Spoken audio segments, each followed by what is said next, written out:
এক ভিখারি যার কাছে কাল খাওয়ার জন্য একটা দানাও ছিল না, আখির সেই একই রাতে কিভাবে হয়ে গেল অরবপতি। কি ছিল সেই অন্ধকার কোঠরির রহস্য যা তাকে মৃত্যুর মুখ থেকে বার করে সোনার ঢিপির ওপর বসিয়ে দিল? নিজের কুর্সিগুলোর পেটি বেঁধে নিন, কারণ সনাতন ভয়েসে আজকের এই গল্প আপনার চোখ আর কিসমাতের ওপর বিশ্বাসকে চিরকালের জন্য বদলে দেবে। খুব সময় আগের কথা। একটা ছোট গাঁ ছিল যা শহরের ভিড়ভাড় আর শোরগোল থেকে কোষও দূরে বসা ছিল। সেই গাঁয়ের নাম সুন্দরপুর ছিল, কিন্তু নামের বিপরীত সেখানকার কিছু লোকের মধ্যে সুন্দরতা কম আর সংঘর্ষ বেশি লেখা ছিল। এই গাঁয়ের পুরনো মন্দিরের বাইরে সিঁড়ির কাছে একটা অধের বয়সের লোক বসে থাকত, যার নাম ছিল ভোলা। ভোলা যেমন সোজা আর স্মরণ ছিল, কিন্তু সময়ের মার তাকে ভিখারি বানিয়ে দিয়েছিল। তার চেহারায় ঝুরি ছিল, যা তার বয়স থেকে বেশি তার জীবনের কঠিনাইগুলো দেখাত। তার চুল ছড়ানো আর কাপড় জায়গা জায়গায় ছেঁড়া ছিল, যা অনেক মাস ধরে ধোয়া হয়নি। সে না কথা বলতে পারত যে তাকে কি চাই, আর না কারো সাথে লড়তে পারত। শুধু চুপচাপ নিজের ছেঁড়া চাদর বিছিয়ে তার ওপর বসে যেত, আর আসা যাওয়া লোকগুলোর চেহারা আশা ভরা চোখে দেখে থাকত। তার কাছে একটা পুরনো আর পিচকানো অ্যালুমিনিয়ামের কটোরা ছিল, যা সম্ভবত তাকে কোনো কাবারে পাওয়া গিয়েছিল। আর সেই কটোরাই তার পুরো দুনিয়া ছিল, কারণ সেটাতেই তার রুটি আর সেটাতেই তার তৃষ্ণার জল আসত। ভোলাকে মনে পড়ত না যে শেষবার সে পেট ভরে খাবার কবে খেয়েছিল, বা কবে সে চ্যানের ঘুম ঘুমিয়েছিল। তার জীবন শুধু সূর্য ওঠা থেকে সূর্য ডোবা পর্যন্ত সেই মন্দিরের সিঁড়িতে সিমটে রাখা ছিল, যেখানে সে ভগবানের দর্শন করতে আসা ভক্তদের দয়ার উপর নির্ভরশীল ছিল। মন্দিরে আসা লোকগুলো নানা রকমের হতো। কিছু লোক খুব ধনী হতো, যারা বড় বড় গাড়িতে এসে ভগবানের সামনে হাজার হাজারের চড়াও চড়াত। কিন্তু যখন তারা বাইরে বেরোত, তখন ভোলার দিকে তাকানোটাও নিজের শানের বিরুদ্ধে মনে করত। কিছু লোক এমনও হতো যারা নিজেরাই গরিব ছিল, কিন্তু তাদের হৃদয়ে দয়া ছিল। তারা নিজের শুকনো রুটির থেকেও একটা টুকরো ছিঁড়ে ভোলার কটোরায় ফেলে দিত। ভোলাকে এই লোকগুলোর থেকে বেশি লাগাও ছিল, কারণ সে বুঝত যে ক্ষুধার যন্ত্রণা কি।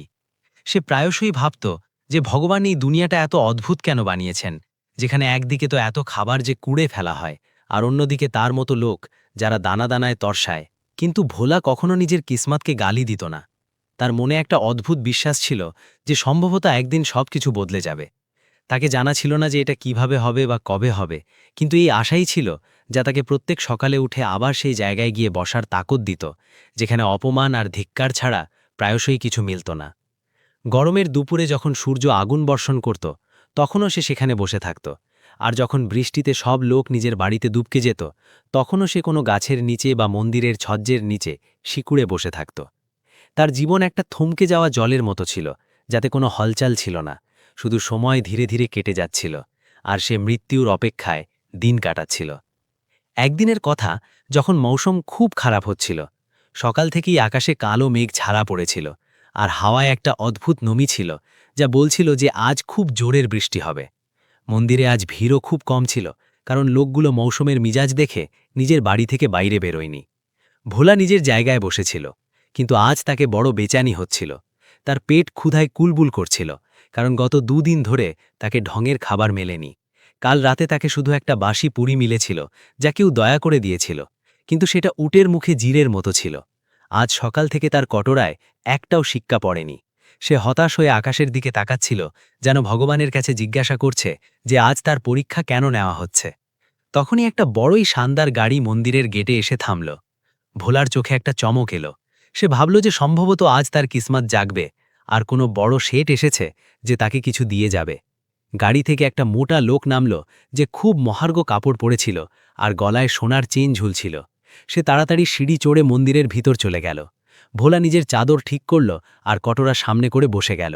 তাকে পুরো ইয়াকিন ছিল যে যখন সেই শেঠ ফিরবে, তখন অবশ্যই কিছু না কিছু দেবে। অনেকক্ষণ পরে সেই শেঠ ফিরে এলো। ভোলা খুব কাতরভাবে হাত জোর করে বলল যে বাবুজি, খুব ক্ষুধা লাগছে, কিছু দিন, ভগবান আপনার ভালো করবে। কিন্তু সেই শেঠ ভোলার দিকে তাকালোও না, আর নিজের ধুনে চলতে চলতে গাড়ির দিকে বাড়ল। ভোলা তবু হার মানেনি, আর একটু সামনে খিসকে বলল যে বাবুজি, দুদিন ধরে কিছু খাইনি, শুধু 10 টাকা দিন। এবার শেঠ থামল, আর সে খুব ঘৃণায় ভোলার দিকে তাকিয়ে বলল যে হাট্টে কাট্টে হয়ে কাজ কেন করো না, শুধু এখানে বসে মুফতের রুটি ছিঁড়ে খাও। সে নিজের পকেট থেকে একটা রুমাল বার করল আর নিজের ঘাম মুছে গাড়িতে বসে গেল আর গাড়ি স্টার্ট করে চলে গেল। ভোলা সেখানেই জমে রইল। সেই শেঠের কথাগুলো তার হৃদয়ে তীরের মতো খোঁচা দিল। এমন নয় যে সে কাজ খোঁজার চেষ্টা করেনি। যখন সে যুবক ছিল তখন সে অনেক মজুরি করেছিল, কিন্তু একটা দুর্ঘটনায় তার একটা পা খারাপ হয়ে গিয়েছিল, যার পরে সে ভারী ওজন তুলতে পারত না আর খোঁড়াতে খোঁড়াতে চলত। গায়ের লোক তাকে কাজ দেওয়া থেকে কাতরাত, কারণ তাদের মনে হতো যে এই খোঁড়া লোকটা কি কাজ করবে। ধীরে ধীরে যখন জমা পুঁজি শেষ হয়ে গেল, তখন পেটের আগুন নিভানোর জন্য তাকে হাত পাততে হলো। এটা কোনো শখ নয়, বরং মজবুরি ছিল, যা সেই শেঠ কখনো বুঝতে পারত না। ভোলার চোখ থেকে অশ্রু ঝরে পড়ল। সে কাঁদতে চাইত না, কিন্তু আজ ক্ষুধা আর অপমান তাকে ভেঙে দিয়েছিল। সন্ধ্যা হতে হতে মৌসুম আরও ভয়ানক হয়ে গেল। তেজ আঁধি জ্বলতে লাগল, আর ধুলোর গুবার উঠতে লাগল। মন্দিরের পূজারীজি তাড়াতাড়ি মন্দিরের কপাট বন্ধ করে দিল আর নিজের বাড়ির দিকে চলে গেল। যেতে যেতে তারা ভোলাকে বলল যে আজ মৌসুম খুব খারাপ, তুমিও কোথাও নিরাপদ জায়গায় চলে যাও, এখানে বাইরে বসা ঠিক নয়। ভোলা মাথা নাড়ল, কিন্তু সে যাবে তো যাবে কোথায়? তার তো কোনো বাড়ি নেই। সে মন্দিরের পিছনে একটা পুরনো বটগাছের নিচে ঘুমত, কিন্তু আজ আঁধি এত তেজ ছিল যে গাছের নিচে বসাও বিপজ্জনক ছিল। দেখতে দেখতে মুষলধার বৃষ্টি শুরু হলো। বিজলি কড়কতে লাগল, আর মেঘের গর্জন থেকে ধরতি কাঁপতে লাগল। ভোলা নিজের ছেঁড়া চাদর নিজের চারপাশে জড়িয়ে নিল, আর কটোরা বুকে লাগিয়ে মন্দিরের দেওয়ালের সাথে সেটে বসে গেল। বৃষ্টির ঠান্ডা বুদগুলো তার শরীরে সুঁইয়ের মতো খোঁচা দিচ্ছিল। সে ঠান্ডায় কাঁপছিল।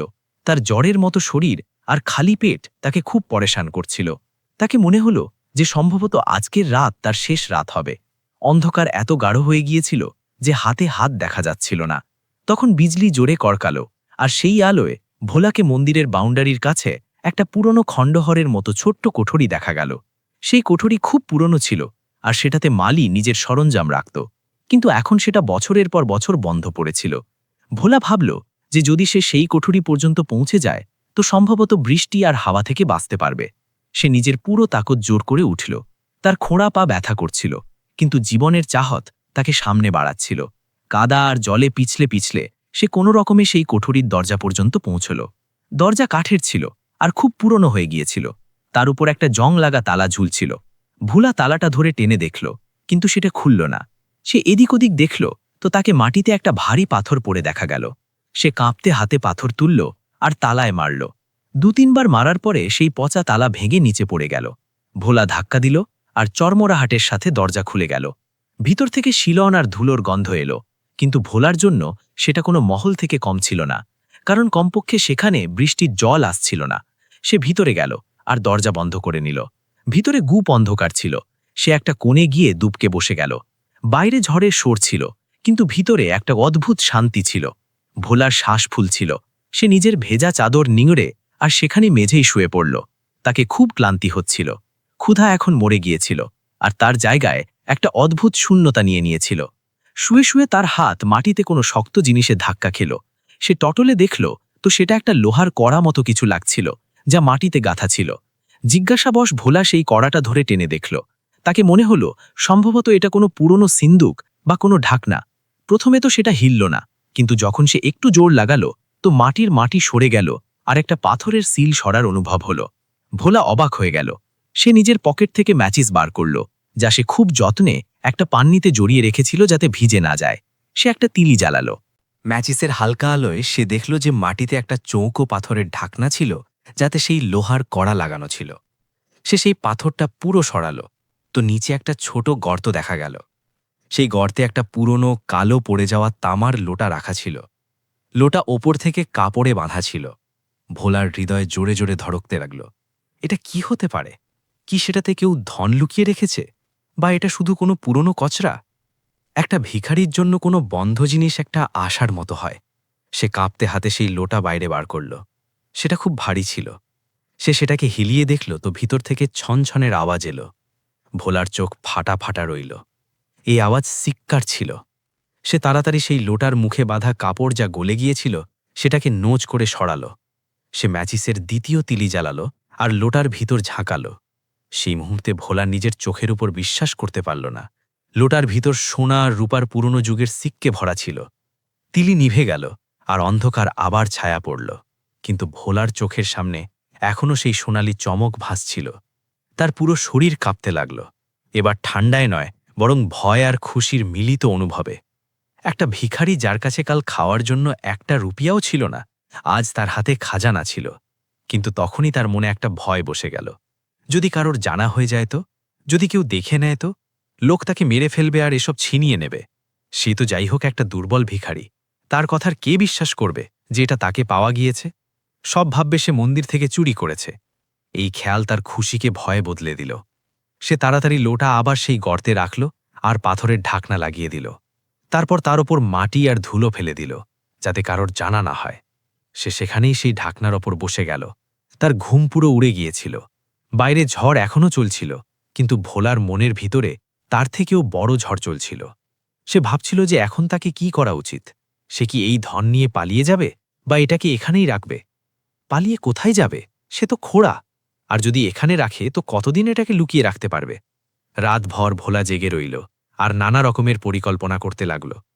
সকালে যখন বৃষ্টি থামল আর সূর্যের প্রথম কিরণ বেরোল, তো ভোলা কোঠরির দরজা ধীরে খুলল আর বাইরে ঝাঁকাল। সবকিছু শান্ত ছিল। গাছপঝে ধোয়া আর তাজা লাগছিল। মন্দিরের প্রাঙ্গণও সাফ হয়ে গিয়েছিল। ভোলা স্বস্তির নিঃশ্বাস ফেলল। কেউ তাকে রাতে ভিতরে যেতে দেখেনি। সে নিজের কাপড় ঠিক করল আর বাইরে বেরিয়ে এলো। সে দরজাটা সেভাবেই সেটি দিল, যাতে কারোর সন্দেহ না হয় যে এটা খোলা ছিল। সে ফিরে নিজের জায়গা মন্দিরের সিঁড়িতে এসে বসে গেল। কিন্তু আজ সে বদলে গিয়েছিল। আজ তার চোখে সেই লাচারি ছিল না যা রোজ হতো। আজ তার কাছে একটা রাজ ছিল, একটা এমন রাজ যা তার পুরো জীবন বদলে দিতে পারে। কিন্তু তাকে খুব সামলে চলতে হবে। সে ঠিক করল যে সে কাউকে ভনকও লাগতে দেবে না যে তার কাছে কি আছে।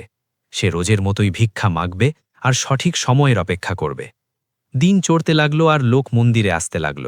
আজ আবার সেই দিনচর্যা শুরু হলো। লোক আসছে, কেউ তাকে দেখছে, কেউ না। কিন্তু ভোলার মনোযোগ এখন কটরায় বায়। তার মনোযোগ সেই কোঠরির দিকে ছিল, যেখানে তার ভাগ্য গাঁথা ছিল। দুপুরের সময় যখন মন্দিরে ভিড় কম ছিল, তখনই একটা ঘটনা ঘটল যা ভোলাকে আরও বেশি চিন্তায় ফেলে দিল। গায়ের একটা দুষ্টু ছেলে, যার নাম ছিল রঙ্গা, নিজের দুজন বন্ধুর সাথে মন্দিরের দিকে এলো। রঙ্গা গায়ে ছোট ছোট চুরি করত আর জুয়া খেলত। তার চোখ সবসময় এমন জায়গায় থাকত যেখান থেকে কিছু পাওয়া যাবে। সে মন্দিরের পিছনের দিকে যাচ্ছিল, ঠিক সেই কোঠরির কাছে যেখানে ভোলা রাত কাটিয়েছিল। ভোলার হৃদয় মুখে চলে এলো।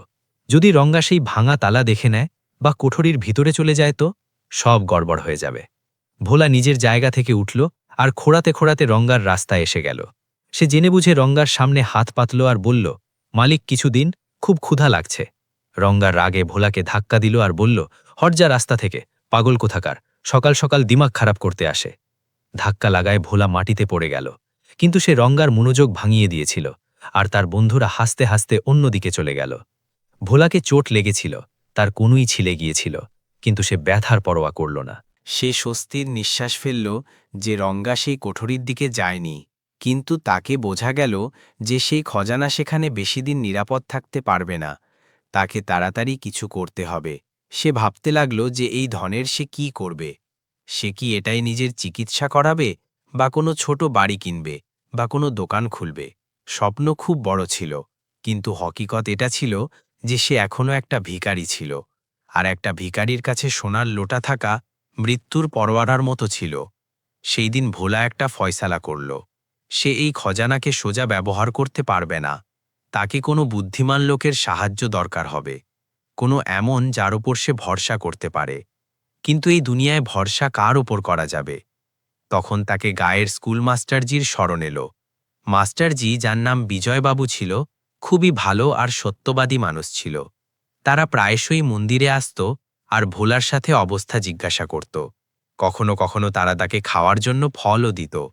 ভোলাকে মনে হলো যে সম্ভবত তারাই একটা মানুষ যে তার সাহায্য করতে পারে আর তাকে ধোঁকা দেবে না। কিন্তু ভয় এটাও ছিল যে এত সোনা দেখে ভালো ভালো সত্যতা ডলে যায়। ভোলা এই উহের বুনে ছিল যে সন্ধ্যা হয়ে গেল, আরতির সময় হয়ে গেল, আর ঘণ্টার আওয়াজ গুঞ্জতে লাগল। ভোলা নিজের চোখ বন্ধ করল আর ভগবানের কাছে প্রার্থনা করল যে তাকে সঠিক রাস্তা দেখাক। আরতির পরে যখন বিজয়বাবু মন্দির থেকে বাইরে বেরোল, তো ভোলা হিম্মত জুটিয়ে তাদের ডাকল, মাস্টারজি। বিজয়বাবু থামল আর ভোলার কাছে এলো। তারা জিজ্ঞাসা করল, কি হলো ভোলা, আজ বড় পরেশান লাগছ? তবিয়ত তো ঠিক আছে? ভোলা এদিক ওদিক দেখল যে কেউ শুনছে তো না। তারপর ধীরে ফুসফুসিয়ে বলল, মাস্টারজি, আমাকে আপনার সাথে একা কিছু কথা বলতে হবে। আপনি কি আমার সাহায্য করবেন? বিজয়বাবু অবাক ছিল, কারণ আজ পর্যন্ত ভোলা কখনো তাদের সাথে কথা বলার জন্য বলেনি। সে তো শুধু ভিক্ষা মাগত। তার চোখে একটা অদ্ভুত গাম্ভীর্য দেখে মাস্টারজি বলল, ঠিক আছে ভোলা, তুমি রাতে আমার বাড়ি চলে এসো, সেখানেই কথা করব। রাতের সময় ছিল। ভোলা নিজের পুরনো চাদর ওড়ালো আর মাস্টারজির বাড়ির দিকে চলল।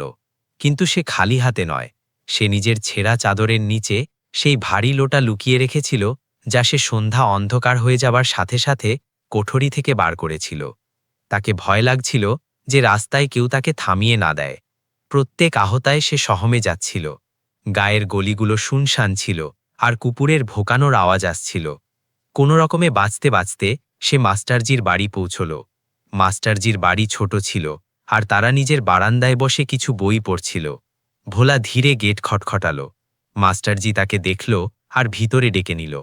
তারা তাকে জল দিল আর জিজ্ঞাসা করল, বলো ভোলা, কি কথা যে তুমি এত রাতে এসেছ? ভোলা কাঁপতে হাতে নিজের চাদর সরালো আর সেই মাটি মাখা তামার লোটা মাস্টারজির সামনে টেবিলে রাখল। মাস্টারজি অবাক হয়ে লোটাকে দেখল আর তারপর ভোলাকে, এটা কি ভোলা? তারা জিজ্ঞাসা করল। ভোলা কিছু না বলে লোটার ভিতর থেকে এক মুঠো সোনার সিক্কে বার করে টেবিলে রাখল। দিয়ের আলোয় সোনার চমকে পুরো ঘর জগমগিয়ে উঠল। বিজয়বাবুর চোখ ফাটা রইল। তারা নিজের কুর্সি থেকে উঠে দাঁড়াল। তারা সিক্কেগুলো হাতে নিয়ে দেখল। সেগুলো আসল সোনার মোহর ছিল, যা সম্ভবত শতাব্দী পুরনো ছিল। ভোলা, এটা তুমি কোথা থেকে পেয়েছ? মাস্টারজির আওয়াজে অবিশ্বাস ছিল। ভোলা তাদের সব কথা সত্যি সত্যি বলে দিল। ঝড়ের রাত, কোঠরি আর সেই গর্ত। সে মাস্টারজির পা ধরে নিল আর কাঁদতে কাঁদতে বলল, মাস্টারজি, আমি অশিক্ষিত, খোড়া। আমি এই ধনের কি করব জানি না। যদি আমি এটাকে বেচার চেষ্টা করি তো পুলিশ আমাকে ধরে নেবে বা চোর আমাকে মেরে ফেলবে। আপনি আমাকে কোনো রাস্তা দেখান। আমি চাই যে আমার বাকি জীবন সম্মানে কাটুক। আমাকে আর ভিক্ষা মাগতে হবে না। মাস্টারজি ভোলাকে তুলল আর কুর্সিতে বসালো। তারা নিজেও গভীর চিন্তায় পড়ে গেল। এই খজানা এত বেশি ছিল যে পুরো গায়ের তকদির বদলে দিতে পারে, কিন্তু এটা ভোলাকে পাওয়া গিয়েছে, তো এটার হক তারই ছিল। মাস্টারজির সত্যতার এখন পরীক্ষা ছিল। তারা ভোলার চোখে তাকালো, যেখানে শুধু ভয় আর আশা ছিল। বিজয়বাবু একটা গভীর নিঃশ্বাস নিল আর বলল, ভোলা, তুমি ঠিক বলছ। এই ধন তোমার জন্য বরদানও আর অভিশাপও। যদি দুনিয়াকে জানা হয় তো তোমার জানের বিপদ হয়ে যাবে। কিন্তু চিন্তা করো না, আমি তোমার সাথে আছি। আমরা এটাকে সঠিক উপায়ে ব্যবহার করব। মাস্টারজি নিজের কথা সামনে বাড়ালো আর ভোলাকে বোঝালো যে এই খাজানা খুব পুরনো, আর যদি আমরা এটাকে গায়ে কোনো সোনার দোকানে দেখাই তো কথা আগুনের মতো ছড়িয়ে যাবে। সম্ভবত পুলিশ আসবে আর এসব সরকারি খাজানায় জমা হয়ে যাবে। তারপর তোমাকে কিচ্ছু মিলবে না। তাই আমাদের খুব সতর্কতায় কাজ নিতে হবে। বিজয়বাবু ঠিক করল যে তারা পরের দিন শহর যাবে, যা এখান থেকে অনেক দূরে। সেখানে বড় বাজারে কোনো অজানা দোকানে একটা বা দুটা সিক্কা বেচে দেখবে যে তাদের দাম কি। ততক্ষণের জন্য সেই লোটাকে নিরাপদ রাখা জরুরি ছিল। মাস্টারজি নিজের বাড়ির আঙনে তুলসীর চবুতরার কাছে একটা গর্ত খুঁড়ল আর ভোলার সাহায্যে সেই লোটাকে সেখানে গুড়ে দিল। ওপর থেকে মাটি ফেলে সেটাকে সমান করে দিল, যাতে কারো সন্দেহ না হয়। সেই রাত ভোলা মাস্টারজির বাড়ির বারান্দায় ঘুমল। বছরের পর বছর পরে তাকে ছাদের নিচে ঘুমানো মিলেছিল। আর সবচেয়ে বড় কথা এটা ছিল যে এখন তার মাথায় সেই ভারী রাজের বোঝা একা নয়। তাকে মনে হলো যেন মাস্টারজির রূপে ভগবান তাকে একটা সাহারা পাঠিয়েছে। ঘুম তো তাকে এখনও আসছিল না, কিন্তু এই বেচেনি ভয়ের নয়, বরং আশাকালের আশার ছিল। সে ভাবছিল যে সত্যি কি তার ছেঁড়া জীবন রফু হয়ে যাবে? সত্যি কি সে মানুষের মতো জীবনযাপন করতে পারবে? পরের সকাল সূর্য ওঠার আগেই মাস্টারজি আর ভোলা তৈরি হয়ে গেল। মাস্টারজি ভোলাকে নিজের পুরনো কাপড় দিল যাতে সে একটু ঠিক দেখায়। যদিও সেই কাপড় ভোলাকে একটু ঢিলে ছিল, কিন্তু তার ছেঁড়া চিত্রে পোশাক থেকে লক্ষ গুণ ভালো ছিল। দুজনেই বাসস্ট্যান্ড পৌঁছে শহর যাওয়ার প্রথম বাস ধরল। ভোলার জন্য বাসে বসা কোনো স্বপ্নের মতো ছিল। সে না জানি কত বছর সেই মন্দিরের সিঁড়িতে ধুলো খেয়ে কাটিয়েছে। দুনিয়া তার সামনে থেকে চলে যেত আর সে সেখানেই থেমেছিল। আজ সে নিজে চলছিল, নিজের কিসমত বদলানোর সফরে। বাসের জানালা থেকে বাইরে তাকিয়ে তাকে গাছ পঁধে পিছনে ছুটতে দেখা যাচ্ছিল, ঠিক সেভাবে যেন তার খারাপ দিনগুলো এখন পিছনে ছুটছে। শহর পৌঁছে মাস্টারজি তাকে একটা বড় সারাফা মন্ডিতে নিয়ে গেল। সেখানে দোকানগুলোর চমক ধমক দেখে ভোলার চোখ চকচকিয়ে গেল। তাকে ভয় লাগছিল যে কোথাও কেউ তাকে চিনে না ফেলে, যে সে সেই ভিখারি। কিন্তু নতুন কাপড় আর ধোয়া চেহারার সাথে তাকে চেনা কঠিন ছিল। মাস্টারজি একটা পুরনো আর ভরসাময় দেখতে দোকানে ঢুকল। দোকানদার একটা বয়স্ক ব্যক্তি ছিল। মাস্টারজি নিজের পকেট থেকে শুধু একটা সোনার শিক্ষা বার করল আর দোকানদারের সামনে রাখতে বলল যে এটা আমাদের পিতামহের যুগের, বাড়িতে মুসিবত আছে তাই বেচতে হচ্ছে। দোকানদার সিক্কাটা তুলল, তাকে উলটপালট করে দেখল, তারপর একটা কসৌটিতে ঘষে তার পরখ করল। তার চোখে চমক এলো। সে মাস্টারজির কাছে জিজ্ঞাসা করল যে কি এমন আরও সিক্কে আছে। মাস্টারজি খুব চতুরতায় বলল যে না, শুধু এটাই একটা বাকি ছিল যা মুসিবতের সময়ের জন্য রাখা ছিল। দোকানদার সিক্কাটার ওজন করল আর আজকের দামের হিসাবে তার দাম বলল। দাম শুনে ভোলার পায়ের তলায় মাটি সরে গেল। সেই একটা সিক্কাই এত দামি ছিল যে ভোলাকে জীবনভর ভিক্ষা মাগলে তত টাকা মিলত না। দোকানদার নোটের একটা গাদ্দা মাস্টারজির হাতে দিল। মাস্টারজি টাকা গুনল আর চুপচাপ ভোলাকে নিয়ে দোকান থেকে বাইরে এলো। বাইরে এসে তারা ভোলার কাঁধে হাত রাখল আর হাসতে হাসতে বলল, দেখলে ভোলা, এটা তোমার ভালো দিনের শুরু। ভোলার চোখ থেকে অশ্রু বইতে লাগল। সে সেখানেই রাস্তায় মাস্টারজির পায়ে পড়তে লাগল, কিন্তু মাস্টারজি তাকে সামলালো আর বলল, এখন তুমি ভিখারি নও ভোলা, এখন তুমি একটা সম্মানিত লোক, কখনো কারো পায়ে পড়ো না। সেই দিন মাস্টারজি সবার আগে ভোলাকে একটা ভালো নাপিতের দোকানে নিয়ে গিয়ে তার হাজামত করালো। তার বড় হয়ে যাওয়া চুল আর দাড়ি কাটিয়ে দিল। তারপর তাকে স্নান করিয়ে বাজার থেকে নতুন কাপড় কিনিয়ে দিল। যখন ভোলা আয়নার সামনে দাঁড়ালো তো সে নিজেকে চিনতে পারল না। সেই ময়লা কুচকুচে ভিখারি অদৃশ্য হয়ে গিয়েছিল, আর তার জায়গায় একটা সাধারণ কিন্তু সাফ সুথরা অধের লোক দাঁড়িয়েছিল। এরপর মাস্টারজি তাকে একটা ভালো হোটেলে নিয়ে গেল। ভোলা যখন টেবিলে বসে গরম গরম খাবার দেখল, ডাল ভাত সবজি আর রুটি, তো তার হাত কাঁপতে লাগল। সে প্রথম কামড় মুখে দিল তো স্বাদ থেকে বেশি তাকে নিজের কিসমতের ওপর কাঁদতে আসলো। সে খাবারের সাথে সাথে নিজের অশ্রুগুলোকেও গিলতে যাচ্ছিল। চারপাশের লোক তাকে দেখছিল, কিন্তু আজ তাকে কারো পরোয়া ছিল না। আজ সে পেট ভরছিল, সেটাও নিজের উপার্জন থেকে, বা বলা যায় নিজের ভাগ্য থেকে। খাবার খাওয়ার পরে মাস্টারজি তাকে কিছু টাকা নগদ দিল আর বলল যে এটা তোমার পকেট খরচের জন্য। বাকি টাকা আমি তোমার নামে ডাকঘরে জমা করিয়ে দেব, যাতে ভবিষ্যতে কাজে আসে। কিন্তু মাস্টারজি একটা খুব গুরুত্বপূর্ণ কথা বোঝালো। তারা বলল, ভোলা, এখনও আমাদের কাছে অনেক শিক্ষে বাকি আছে, কিন্তু আমরা রাতারাতি ধনী হয়ে ঘুরতে পারব না। যদি গায়ের লোক দেখে যে কালকার ভিখারি আজ রাজা হয়ে গিয়েছে, তো সব সন্দেহ করবে। লোক তোমার থেকে জ্বলে উঠবে আর সম্ভবত তোমাকে ক্ষতি পৌঁছাবে। তাই তোমাকে এখনও সাদাসিধে থাকতে হবে। আমরা সবাইকে বলবো যে আমি তোমাকে নিজের স্কুলে মালির চাকরি দিয়েছি আর থাকার জন্য নিজের বাড়ির পেছনের ঘর দিয়েছি। এতে তোমার সম্মানও বজায় থাকবে আর কারও তোমার খজানার ওপর সন্দেহও হবে না। ভোলাকে মাস্টারজির কথা একদম ঠিক লাগল। সে বুঝে গিয়েছিল যে ধনকে হজম করা ধন উপার্জন করার থেকে বেশি কঠিন হয়। সন্ধ্যায় যখন তারা গানে ফিরল, তো ভোলার হুলিয়া দেখে কেউ তাকে চিনতে পারল না। যখন সে মন্দিরের কাছ দিয়ে গেল, তো তাকে নিজের সেই পুরনো জায়গা খালি দেখা গেল। সেখানে এখনও কিছু কুকুর বসেছিল আর এক দুটা নতুন ভিখারি এসে গিয়েছিল। ভোলাকে একটা অদ্ভুত শিহরণ হল। সে মনে মনে ভগবানকে ধন্যবাদ দিল আর মাস্টারজির সাথে তাদের বাড়ি চলে গেল। মাস্টারজি তাকে নিজের বাড়ির পেছনে বানানো একটা ছোট ঘর থাকার জন্য দিয়ে দিল। সেই ঘরটা পর্যন্ত ঘর সাফ ছিল। সেটাতে একটা চারপাই আর একটা পাখা ছিল। ভোলার জন্য এটা স্বর্গ থেকে কম ছিল না। মাস্টারজি তাকে বোঝালো যে এখন থেকে সে রোজ সকালে স্কুল যাবে, গাছ পধেকে জল দেবে আর স্কুলের সাফাই দেখবে। এর বদলে তাকে প্রত্যেক মাসে তানখা মিলবে। এই তানখা আসলে তারই শিক্ষের টাকা ছিল, কিন্তু দুনিয়ার চোখে এটা তার পরিশ্রমের উপার্জন হবে। সেই রাত ভোলা নিজের চারপাইয়ে শুয়ে তো তাকে ঘুম আসলো না। সে বারবার উঠে নিজের নতুন শার্টকে ছুঁয়ে নিজের পকেটে রাখা নোটগুলোকে টটলে। তাকে জাকিন হচ্ছিল না যে এসব হকিকত। বাইরে সান্নাটা ছিল, কিন্তু ভোলার ভিতরে একটা নতুন জীবনের সোর ছিল। সে কসম খেল যে সে এই মকাকে হারাবে না। সে এখন একটা নতুন পরিচয় বানাবে। দিন কাটতে লাগলো আর ভোলার জীবন পথে আসতে লাগলো। সে সকালে তাড়াতাড়ি উঠে স্নান করে সাফ কাপড় পরে স্কুল পৌঁছে যেত। সে বড় মনে গাছপদ্মের যত্ন করত। যে ফুলগুলোকে সে আগে শুধু দূর থেকে দেখত, এখন সে তাদের নিজেও গাচ্ছিল। বাচ্চারা তাকে ভোলা কাকা বলে ডাকতে লাগল। আগে যখন সে ভিক্ষে মাগত, তো বাচ্চারা তাকে দেখে পাথর মারত বা ছেড়াত, কিন্তু এখন সেই বাচ্চারাই তার সাথে নমস্তে করে আর কথা বলে। এই সম্মান ভোলার জন্য সেই সোনার সিক্কিগুলো থেকেও বেশি দামি ছিল। মাস্টারজি ধীরে ধীরে প্রত্যেক 2-3 মাসে শহর গিয়ে একটা একটা শিককে বেচতে শুরু করল। তারা ভোলার ব্যাংকে অ্যাকাউন্ট খুলিয়ে দিল আর সব টাকা সেখানে জমা হতে লাগল। গায়ের লোক মনে করত যে মাস্টারজি খুব দয়ালু, যে তারা একটা ভিখারিকে আশ্রয় দিয়েছে। কিন্তু কেউ জানত না যে ভোলা এখন গায়ের অনেক ধনীর থেকে বেশি ধনী। ভোলাও নিজের পুরনো অভ্যাস ছেড়ে দিয়েছিল। এখন সে সোজা চলত। তার চালে আত্মবিশ্বাস ছিল। তার স্বাস্থ্যও ভালো হতে লাগল। ভালো খাবার খাওয়ায় তার গাল ভরে গেল আর শরীরে তাকাত এলো। সে খোড়া তো এখনও, কিন্তু এখন সেই লাচারির খোড়ামি নয়। একদিনের কথা, সেই সেঠ যে মন্দিরের বাইরে ভোলাকে ধিক্কার দিয়েছিল, স্কুলে কোনো অনুষ্ঠানের মুখ্য অতিথি হয়ে এলো।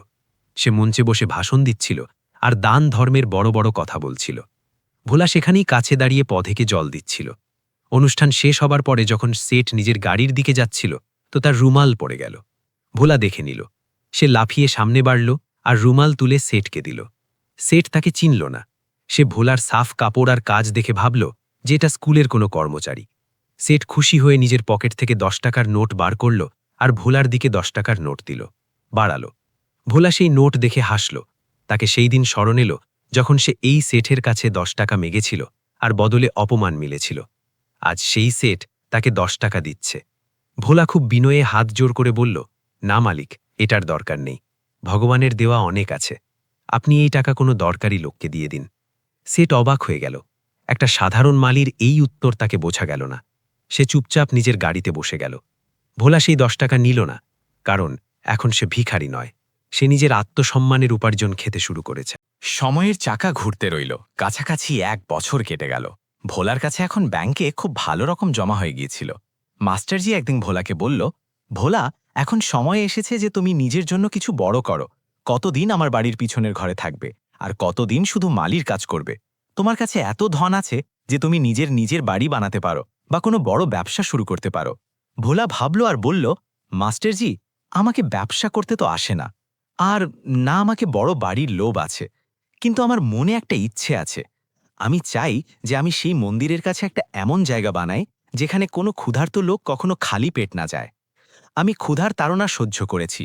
আমি চাই না যে কোনো আরও সেই যন্ত্রণা থেকে যায়। মাস্টারজি ভোলার কথা শুনে গদগদ হয়ে গেল।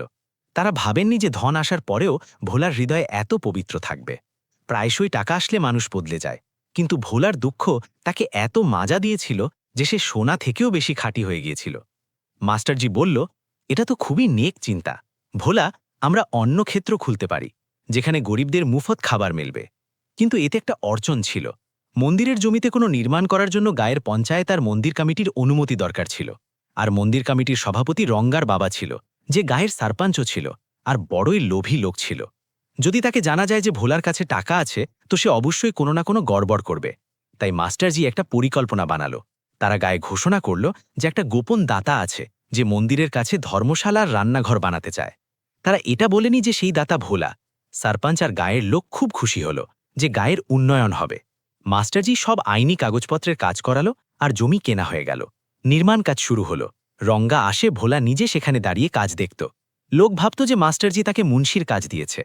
কারোর খবর ছিল না যে যে ইটগুলো লাগছে, যে সিমেন্ট আসছে, তার টাকা সেই লোকের পকেট থেকে যাচ্ছে যে কখনো সেই জায়গায় বসে ভিক্ষা মাগত। 6 মাসের ভিতরে সেখানে একটা সুন্দর ভবন বানিয়ে তৈরি হয়ে গেল। তার উপর বড় অক্ষরে লেখা হলো অন্নপূর্ণা ভবন। যেদিন তার উদ্বোধন হবে, পুরো গাঁই কট্ঠা হলো। বড় বড় নেতা আর অফিসার এলো। উদ্বোধনের সময় সব অপেক্ষা করছিল যে সেই গোপন দাতা সামনে আসবে।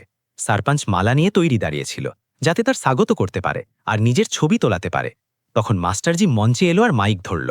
তারা ভিড়কে সম্বোধন করে বলল, ভাই আর বোনেরা, আজ আমাদের গায়ের জন্য খুব খুশির দিন।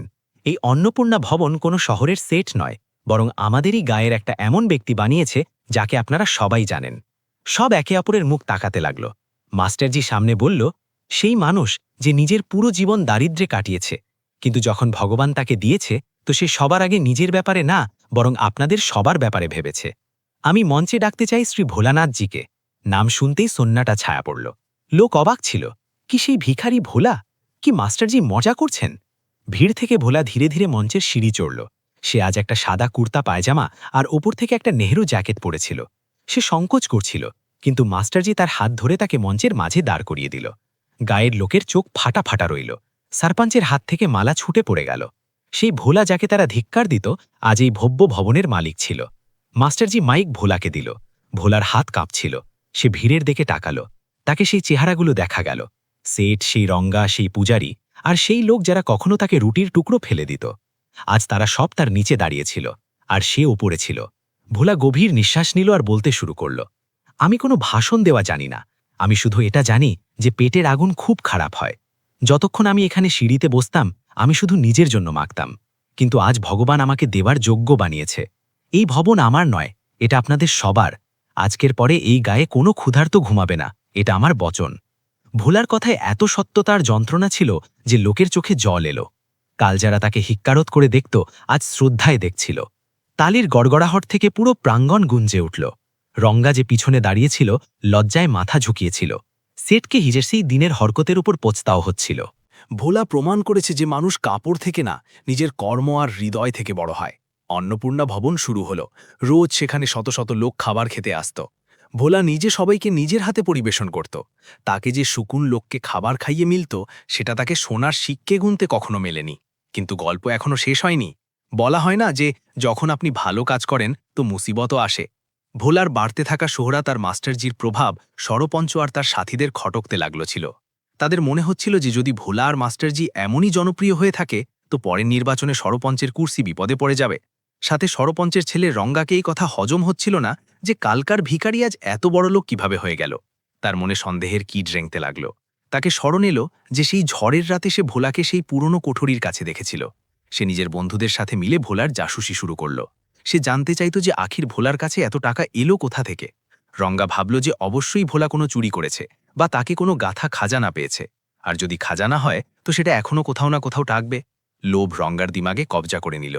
সে একটা মৌকার তালাশে ছিল, যখন সে ভোলার বাড়ি মাস্টারজির পিছনের ঘরের তল্লাশি নিতে পারে বা ভোলাকে ভয় দেখিয়ে সত্য উগলে নিতে পারে। রঙ্গার চোখে এখন ঘুম নয়, বরং ঈর্ষা আর লোভের আগুন জ্বলছিল। সে দিনরাত শুধু এই ফিরাকে থাকত যে কিভাবে ভোলার রাজ খুলবে। সে লুকিয়ে লুকিয়ে ভোলার পিছনে যেতে লাগল। যখন ভোলা অন্নপূর্ণা ভবনে লোককে খাবার খাইয়ে থাকত, তো রঙ্গা দূর কোনো গাছের পিছনে দাঁড়িয়ে তাকে ঘুরে থাকত।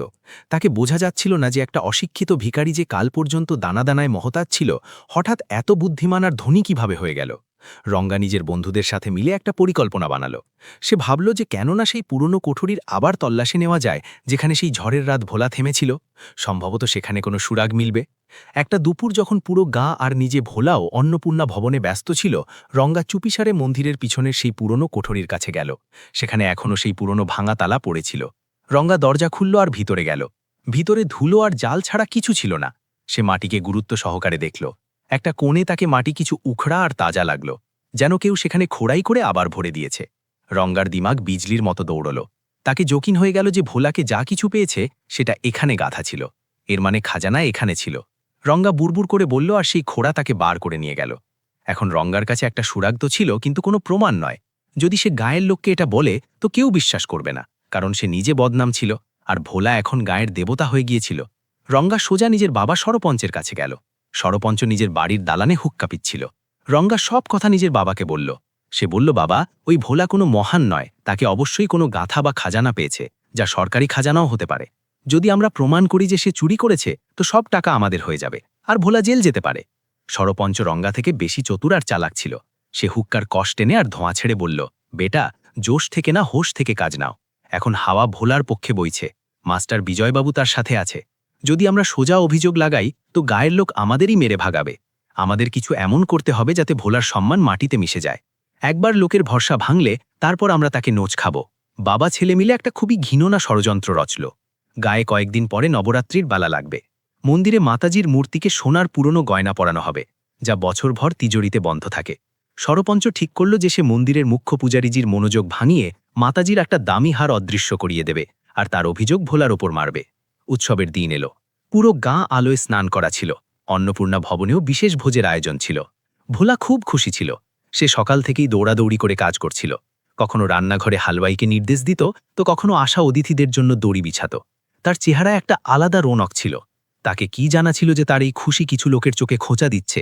সন্ধ্যায় মন্দিরে মহা আরতি হবে। ভিড় খুব বেশি ছিল। এই ভিড়ের সুযোগ নিয়ে রঙ্গা মন্দিরের গর্ভগৃহের কাছে পৌঁছল। সরপঞ্চ পূজারীজিকে কথায় লাগিয়ে বাইরে ডেকে নিল। মঙ্কা মিলতেই রঙ্গা মাতাজির মূর্তির চরণে রাখা একটা ভারী সোনার হার, যাকে 9 লাখা হার বলে, নিজের পকেটে রেখে দিল।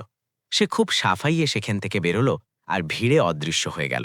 সোজা মাস্টারজির বাড়ির দিকে গেল। তাকে জানা ছিল যে এই সময় ভোলা মন্দিরে আছে আর মাস্টারজি আরতির প্রস্তুতিতে আছে, তাই বাড়িতে কেউ নেই। দেওয়াল লাফিয়ে পিছনের আঙ্গনে লাফালো আর ভোলার ঘরের জানালা থেকে সেই হার ভিতরে তার বিছানার গদির নিচে সরিয়ে দিল। কাজ শেষ করে সে ফিরে ভিড়ে যোগ দিল, যেন কিছু হয়নি। আরতির সময় যখন পূজারীজি ভিতরে গেল তো তাদের চিৎকার বেরোলো, অনর্থ হয়ে গেল, গজব হয়ে গেল, মাতাজির হার অদৃশ্য। তাদের আওয়াজ শুনে অফরাতফরি হয়ে গেল। ঢোল নাগাড়া থামল। সরপঞ্চ সামনে বেড়ে নকল রাগে বলল, এটা কিভাবে হতে পারে? এখন তো হার এখানে ছিল, অবশ্যই চোর এখানে কোথাও কাছে আছে। মন্দিরের দ্বার বন্ধ করে দাও, কাউকে বাইরে যেতে দাও না। লোক ঘাবড়ে গেল। সরপঞ্চ চিৎকার করে বলল, আমাদের সবার তল্লাশি নিতে হবে, আর সবার আগে সেই লোকগুলো যাদের ওপর আমাদের সন্দেহ আছে। মন্দিরে আজকাল অনেক বাইরের আর ছোট লোক আসা যাওয়া করছে। তার ইশারা স্পষ্টভাবে ভোলার দিকে নয় ছিল, কিন্তু মাহল এমন বানিয়ে দেওয়া হয়েছিল। রঙ্গা ধীরে ভিড়ে একটা কথা ছড়িয়ে দিল, আমি আজ দুপুরে ভোলাকে মন্দিরের ভিতরে একা ঘুরতে দেখেছি। এই কথা জঙ্গলের আগুনের মতো ছড়িয়ে গেল। লোক বলতে লাগলো, আরে সে তো আগে ভিখারি ছিল, কি জানি পুরনো অভ্যেস না গিয়েছে। মানুষের প্রকৃতি বড় অদ্ভুত হয়, ১০০ ভালো তার ওপর একটা সন্দেহ ভারী হয়ে যায়। ভিড়ের রুখ ভোলার দিকে ঘুরতে লাগল। ভোলা একটা কোণে দাঁড়িয়ে কাঁপছিল। তাকে বোঝা যাচ্ছিল না যে লোক তাকে এভাবে কেন ঘুরছে। সরপঞ্চ আর রঙ্গা ভিড় নিয়ে মাস্টারজির কাছে পৌঁছল। সরপঞ্চ বলল, মাস্টারজি, বুড়ামাত মানিয়েন না, কিন্তু গায়ের লোক বলছে যে ভোলার তল্লাশি নেওয়া যাক, আখির সে আগেও। আপনি তো জানেনই। মাস্টারজিকে খুব রাগ এলো। তারা কড়া আওয়াজে বলল, সরপঞ্চজি, লজ্জা আসা উচিত আপনাকে। যে মানুষ নিজের সবকিছু দান করছে, আপনি তার উপর চুরির অভিযোগ লাগাচ্ছেন। আমাকে ভোলার উপর নিজের জান থেকে বেশি ভরসা আছে। কিন্তু ভিড় বেকাবু হয়ে যাচ্ছিল। রঙ্গা বলল, যদি ভোলা সত্যি হয় তো ভয় কিসের? চলুন তার ঘরের তল্লাশি নি, দুধের দুধ আর জলের জল হয়ে যাবে। মাস্টারজি ভোলার দিকে তাকালো। ভোলার চোখে অশ্রু ছিল, কিন্তু সে মাথা নেড়ে সম্মতি দিল। তাকে নিজের ওপর ভরসা ছিল যে সে কিছু করেনি। পুরো ভিড় সরপঞ্চ, রঙ্গা আর মাস্টারজি ভোলার ঘরের দিকে বাড়ল। রঙ্গার চেহারায় একটা শয়তানি হাসি ছিল। সে মনে মনে নিজের জিতের উৎসব মানাচ্ছিল। তাকে শুধু সেই মুহূর্তের অপেক্ষা ছিল যখন সে গদির নিচ থেকে হার বার করবে আর ভোলাকে ধাক্কা মেরে গা থেকে বাইরে বার করবে। ভোলার ঘরের দরজা খোলা হলো। ছোট ঘর একদম সাফ সুথরা ছিল। সবার আগে ভিতরে ঢুকল রঙ্গা। সে নাকুক করে এদিক ওদিক দেখল, তারপর সোজা চারপাইয়ের দিকে গেল। এখানে দেখি, রঙ্গা বলল, আর বড় আত্মবিশ্বাসে গদি তুলল। সবার শ্বাস থেমেছিল, কিন্তু গদির নিচে কিছু ছিল না। রঙ্গার পায়ের তলায় মাটি সরে গেল। সে গদিকে পুরো পাল্টে দিল, চাদর ঝেড়ে দিল, তকিয়া ছেড়ে দেখল, সেখানে কিছু ছিল না। রঙ্গার চেহারা ফ্যাকাশে হয়ে গেল। এটা কিভাবে হতে পারে? সে নিজে নিজের হাতে হার সেখানে রেখেছিল। কি ভোলাকে জানা হয়ে গিয়েছিল? কি মাস্টারজি দেখে নিয়েছিল? সরপঞ্চও অবাক ছিল। সে রঙ্গাকে ঘুরে দেখছিল। মাস্টারজি রঙ্গাকে ঘুরে জিজ্ঞাসা করল, কি হলো রঙ্গা, কিছু মিলল? তুমি তো বড় জেকিন করে বলছিলে। রঙ্গা হ্যাকলাতে লাগল, ও আমাকে মনে হলো। ভিড় এখন রঙ্গা আর সরপঞ্চের বিরুদ্ধে হতে লাগল। লোক বলতে লাগল, বেচারা ভালো লোককে পরেশান করছে। সরপঞ্চজি, এটা ঠিক নয়। ভোলাও অবাক ছিল। তাকে বোঝা যাচ্ছিল না যে রঙ্গা তার গদির নিচে কি খুঁজছে। তখন ঘরের বাইরে থেকে একটা আওয়াজ এলো, থামুন। সবাই মুড়ে দেখল, সেখানে গায়ের একটা ছোট বাচ্চা দাঁড়িয়েছিল, যার নাম ছোটু ছিল। ছোটু নিজের ছোট হাতেলি খুলল, যাতে সেই সোনার হার চকচক করছিল। সব স্তব্ধ হয়ে গেল। সরপঞ্চ লাফিয়ে জিজ্ঞাসা করল, এটা তোর কাছে কোথা থেকে এলো? ছোটু নিষ্পাপতায় বলল, বাবুজি, আমি মন্দিরের পিছনে খেলছিলাম, তখন আমি দেখলাম রঙ্গা ভাইয়া তাড়াতাড়িতে দেওয়াল লাফাচ্ছে। তাদের পকেট থেকেই চকচকে মালা পড়ে গিয়েছিল। আমি রঙ্গা ভাইয়াকে দিতেই আসছিলাম, কিন্তু সে ভিড়ে হারিয়ে গেল। ছোটুর কথা শুনতেই সেখানে সন্নাটা ছায়া পড়ল। রঙ্গার খেল নিজের ওপরই উল্টে পড়ল। আসলে তাড়াহুড়োয় রঙ্গা যখন পকেট থেকে হার বার করে জানালা থেকে ফেলার চেষ্টা করেছিল, তো সেই হার জানালার ভিতরে যাওয়ার বদলে বাইরেই ঝোড়ায় পড়ে গিয়েছিল, যা তাকে জানাও হয়নি। আর সে ভাবল কাজ হয়ে গেল। ভগবান ভোলার সত্যতার লাজ রেখেছে। এখন পুরো ভিড়ের রাগ রঙ্গার ওপর জড়ে পড়ল। সরপঞ্চ লজ্জায় জল জল হয়ে গেল। মাস্টারজির সামনে বেড়ে রঙ্গার গালে একটা জোরদার চড় মারল। তো এটাই ছিল তোমার আসলিয়ত? তুমি একটা নীলচোষকে ফাঁসাতে চাইছিলে? গায়ের লোক রঙ্গাকে মারতে যাচ্ছিল যে ভোলা মাঝে এলো। সে নিজের হাত ফেলে সবাইকে থামালো। ভোলা বলল, না ভাইয়েরা, এটাকে মারবেন না। ভুল মানুষ থেকেই হয়। সম্ভবত রঙ্গাবাবুকে কোনো ভুল ধারণা হয়ে গিয়েছিল। আজ মাতাজির দিন। আজকের দিনে হিংসা ঠিক নয়, ছেড়ে দিন এদের। ভোলার এই কথা শুনে লোক অবাক হয়ে গেল। যে তার জান নেওয়ার চেষ্টা করল তাকেই সে বাঁচাচ্ছে। মাস্টারজির চোখে ভোলার জন্য সম্মান আরও বেড়ে গেল। তারা সরপঞ্চে বলল, নিয়ে যান নিজের ছেলেকে, আর শুকর মানুন যে ভোলার হৃদয় সোনার, নইলে আজ এটা পুলিশ স্টেশনে হতো। সরপঞ্চ রঙ্গার হাত ধরে মাথা ঝুঁকিয়ে সেখান থেকে চলে গেল। সেই দিনের পরে ভোলার কদ গায়ের লোকের চোখে ভগবানের মতো হয়ে গেল। কিন্তু এই ঘটনা ভোলাকে একটা কথা শিখিয়ে দিল, যে দুনিয়ায় ভালো কাজ করা লোকের শত্রু নিজেরাই জন্ম নেয়। তাকে এখন আরও সতর্ক থাকার দরকার ছিল। কিন্তু ভোলার মনে একটা প্রশ্ন এখনও ছিল, রঙ্গাকে সেই পুরনো কোঠরির ব্যাপারে কিভাবে জানা হলো? কি আমার রাজ এখন রাজ নয়? এই ঘটনার পরে রঙ্গা আর সরপঞ্চ কয়েকদিন শান্ত রইল। কিন্তু সাপ যত আহত হয় তার বিষ তত বেড়ে যায়। তারা এখন বুঝে গিয়েছিল যে সোজা আঙুল থেকে ঘি বেরোবে না। তারা নিজের রণনীতি বদলে দিল। রঙ্গা গায়ে আসা যাওয়া কম করে দিল, আর শহরের খারাপ লোকের সাথে ওঠা বসা শুরু করল। তাকে টাকার কড়া দরকার ছিল, কারণ জুয়ায় সে অনেক হেরে গিয়েছিল। সে শহরের একটা চতুর অপরাধী কালিয়ার সাথে যোগাযোগ করল। কালিয়া চুরি আর ডাকাতির জন্য মশহুর ছিল। রঙ্গা কালিয়াকে বলল যে গায়ে একটা ভিখারি আছে যার কাছে কোথাও না কোথাও অনেক সোনা লুকানো আছে। যদি তুমি তাকে তুলে নাও আর একটু ভয় দেখাও, তো সে উগলে দেবে যে খাজানা কোথায়। তারপর অর্ধেক তোর, অর্ধেক আমার। রঙ্গা কালিয়াকে লোভ দিল। কালিয়ার চোখে চমক এলো। একটা নিরস্ত্র খোড়া প্রাক্তন ভিখারিকে লুটা তার জন্য বাঁ হাতের খেল ছিল। তারা ঠিক করল যে আশা অমাবস্যার রাত যখন গায়ে অন্ধকার হবে, তারা ভোলার অপহরণ করবে। ওদিকে ভোলা এসব ষড়যন্ত্র থেকে বেখবর নিজের সেবা কাজে লেগেছিল। কিন্তু মাস্টারজিকে চিন্তা ছিল। তারা সরপঞ্চের খামোশিকে বিপদের ঘণ্টা মনে করছিল। তারা ভোলাকে বুঝিয়েছিল, ভোলা, এখন তুমি রাতে একা বাইরে বেরিও না, আর অন্নপূর্ণা ভবন থেকে বাড়ি আসার সময়ও কাউকে সাথে নিয়ে নিও। ভোলা হেসে বলতো, মাস্টারজি, যার রক্ষক ভগবান, তার কেউ কি বিগাড়বে? কিন্তু মাস্টারজি নিজের পক্ষ থেকে ভোলার নিরাপত্তার জন্য একটা উপায় ভাবল। তারা গায়েরই একটা পাহালোয়ান যুবক, যার নাম ভীম ছিল, আর যে ভোলার খুব সম্মান করত, তাকে ভোলার অঙ্গরক্ষক, বডিগার্ড বানিয়ে দিল। ভীমকে বলা হলো যে সে ছায়ার মতো ভোলার সাথে থাকবে, শুধু লোক মনে করবে যে সে ভোলার সাহায্যকারী। ভীম হট্টাকট্টা ছিল আর বিশ্বস্ত। ভোলাকে প্রথমে তো এটা অদ্ভুত লাগল, কিন্তু মাস্টারজির কথা সে টালতে পারত না। অমাবস্যার রাত এলো, আকাশে চাঁদ নেই, আর চারপাশে গাঢ় অন্ধকার ছিল। ভোলা অন্নপূর্ণা ভবনের হিসাব কিতাব নিপটিয়ে দেরি রাতে বাড়ি ফিরছিল। ভীম তার সাথে ছিল, হাতে একটা লাঠি নিয়ে। রাস্তা শুনশান ছিল। যেমনই তারা দুজনে গায়ের বাইরের অংশ থেকে যাচ্ছিল, হঠাৎ একটা জিপ তেজিয়ে এলো আর তাদের সামনে থামল। জিপ থেকে 4টা মুখোশধারী লোক বেরোল, যাদের হাতে ছুরি আর ডান্ডা ছিল। এটা কালিয়া আর তার গুন্ডারা ছিল। দূরে জিপে বসে রঙ্গা তামাশা দেখছিল। গুন্ডারা ভোলাকে ঘিরে নিল। চুপচাপ আমাদের সাথে চলো, নইলে এখানেই কেটে ফেলে দেব, কালিয়া গুর্রালো। ভোলা ঘাবড়ে গেল। সে কখনো এমন হিংসা দেখেনি। কিন্তু এর আগ কোনো গুন্ডা ভোলাকে হাত লাগানোর আগেই ভীম শেরের মতো তাদের উপর টুটে পড়ল। ভীম নিজের লাঠি ঘুরালো, আর প্রথম ওয়ারেই একটা গুন্ডার হাত থেকে ছুরি পড়ে গেল। কিন্তু তারা 4 জন ছিল, আর ভীম একা। হাতাহাতি শুরু হলো। ভীম পুরো তাকতে লড়ছিল, কিন্তু একটা গুন্ডা পিছন থেকে ভীমের মাথায় ডান্ডা মারল। ভীম লড়খড়িয়ে পড়ে গেল। এখন ভোলা একা পড়ে গেল। কালিয়া ভোলাকে কলার ধরে টেনে জিপের দিকে নিয়ে যেতে লাগল। ভোলা চিৎকার করল, বাঁচাও, বাঁচাও! কিন্তু শুনশান রাস্তায় শোনার কেউ ছিল না। রঙ্গা জিপের ভিতর থেকেই চিৎকার করল, তাড়াতাড়ি কর কালিয়া, কেউ আসবে। ভোলা নিজের পুরো জান লাগিয়ে বিরোধ করল। সে কালিয়ার হাতে কামড় দিল। কালিয়া যন্ত্রণায় বিলবিলিয়ে উঠল, আর তার ধরা ঢিলে হয়ে গেল। ভোলা খোঁড়াতে খোঁড়াতে পালালো। সে ক্ষেতের দিকে পালালো, যেখানে জিপ যেতে পারবে না। গুন্ডারা তার পিছনে পালালো। অন্ধকারে ঠোকর খেয়ে ভোলা পড়ে গেল। তাকে মনে হলো এখন সব শেষ। গুন্ডারা তার মাথায় দাঁড়িয়েছিল। তখন অন্ধকারে আরেকটা আওয়াজ গুঞ্জল, গুলির আওয়াজ। ধাঁ ধাঁ। গুন্ডারা থমকে গেল। সামনে থেকে পুলিশের জিপের বাতি চকচক করে আসছিল। মাস্টারজি পুলিশ নিয়ে এসে গিয়েছিল। আসলে মাস্টারজি রঙার শহর যাওয়ার খবর পেয়ে গিয়েছিল, আর তাদের সন্দেহ ছিল যে আজ রাতে কিছু গড়বড় হতে পারে। তাই তারা আগেই থানেদারকে খবর করে দিয়েছিল, আর তারা গস্তে ছিল। পুলিশকে দেখতেই কালিয়া আর তার সাথীরা পালাতে লাগল। কিন্তু পুলিশ জিপ দৌড়িয়ে তাদের ঘিরে নিল। রঙ্গাজ নিজের জিপ স্টার্ট করে পালানোর চেষ্টা করছিল। ঘাবড়াহটে জিপকে একটা গাছে ধাক্কা মেরে বসল। পুলিশ সবাইকে গ্রেফতার করল। যখন রঙ্গার চেহারা থেকে নাকাব বা যখন তাকে জিপ থেকে বার করা হলো, সরানো হলো, তো পুলিশ আর মাস্টারজি অবাক হল না। কিন্তু ভোলাকে খুব দক্ষ হল। সে রঙার দিকে তাকিয়ে বলল, রঙাবাবু, টাকার জন্য এত নিচে পড়ে গেলেন? থানেদার রঙ্গাকে হাতকড়া পরাতে বলল।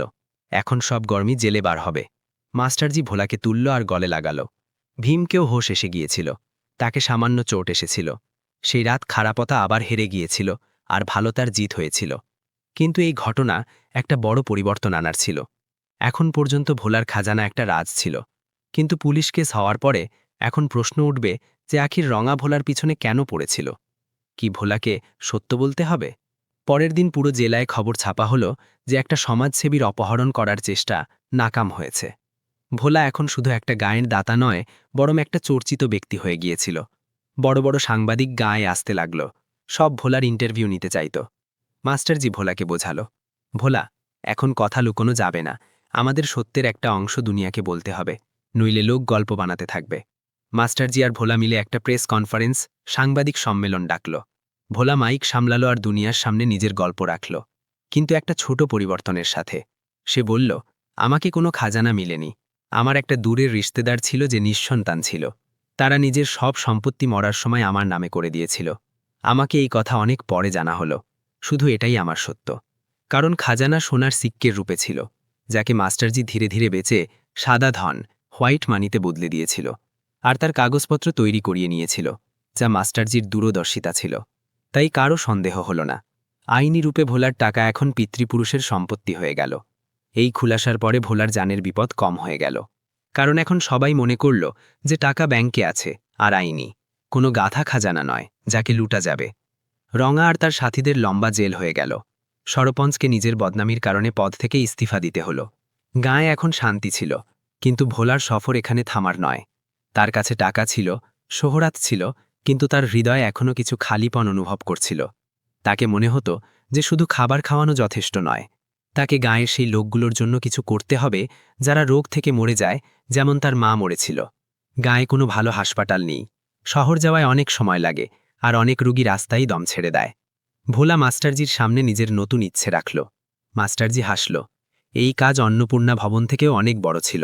এর জন্য অনেক বেশি টাকা আর সরকারি সাহায্যের দরকার ছিল। কিন্তু ভোলার সংকল্প দৃঢ় ছিল। হাসপাতাল বানানোর স্বপ্ন দেখা সহজ ছিল, কিন্তু তাকে পুরো করা পাহাড় ভাঙার মতো ছিল। জমির সমস্যা আবার এসে দাঁড়াল। গায়ের কাছে একটাই বড় জমি ছিল যা হাসপাতালের জন্য উপযুক্ত ছিল, কিন্তু সেই জমি একটা পুরনো জমিদারের ছিল যে খুবই জিদ্দি আর ওরিয়েল ছিল।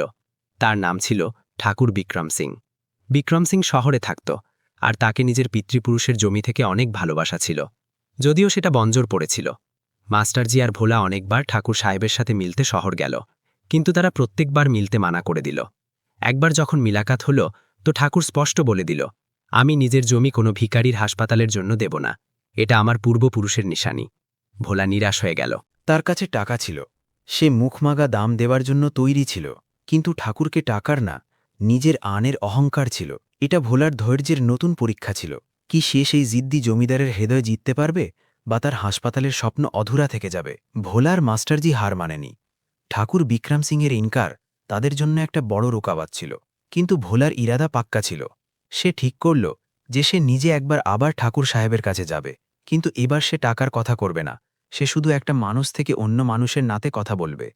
মাস্টারজি তাকে বোঝালো যে ঠাকুর সাহেব খুবই পুরনো চিন্তার লোক, তাদের সম্মান আর পরম্পরা প্রিয়। ভোলা নিজের সাদাসিদে থাকে নিজের অস্ত্র বানানোর ফয়সালা করল। সে সকাল সকাল উঠে শহরের জন্য বেরিয়ে পড়ল। এবার সে কোনো গাড়ি করেনি, বরং বাসে গেল আর ঠাকুর সাহেবের হাভেলির গেটে গিয়ে দাঁড়াল। দরওয়ান তাকে ভাগানোর চেষ্টা করল, ভাগ এখান থেকে, ঠাকুর সাহেব কারো সাথে মিলেন না। কিন্তু ভোলা খুব বিনয়ে বলল, ভাই, আমি এখানে ভিক্ষা মাগতে আসিনি, আমি শুধু ঠাকুর সাহেবের দর্শন করতে চাই। যতক্ষণ তারা মিলবেন না, আমি এখানে রোদে দাঁড়িয়ে থাকব।